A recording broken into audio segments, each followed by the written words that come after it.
সবাই জানেন গত ২৯ তারিখ ভোলা জেলার তজুমুদ্দিন থানায় একটি গণধর্ষণের ঘটনা ঘটে এবং ঘটনার পরপরই ভোলা তজুমুদ্দিন থানায় মামলা রুজু হয়।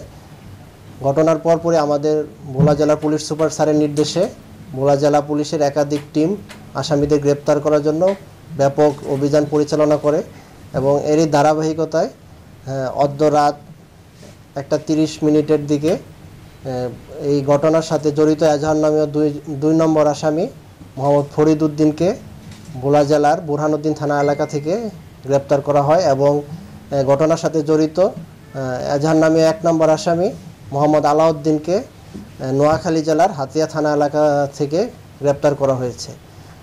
ইতিপূর্বে এই ঘটনার সাথে জড়িত আরও 2 জন আসামি ঝর্ণা বেগম এবং মানিক মিয়াকেও গ্রেপ্তার করা হয়েছে।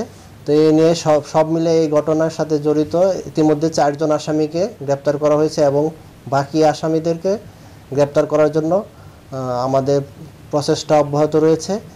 গ্রেপ্তারকৃত আসামিদেরকে আমরা কোর্টে প্রেরণ করা হবে এবং তাদেরকে জিজ্ঞাসাবাদের জন্য আমরা আবেদন প্রেরণ করব। এই ঘটনার সাথে জড়িত এজাহার নামীয় রাসেল নামে একজনকে আমরা পুলিশ হেফাজতে নিয়েছি, তাকে জিজ্ঞাসাবাদ করা হচ্ছে, তার সংশ্লিষ্টতা যাচাই বাছাই করে তারপরে আমরা তার বিরুদ্ধে ব্যবস্থা নেব।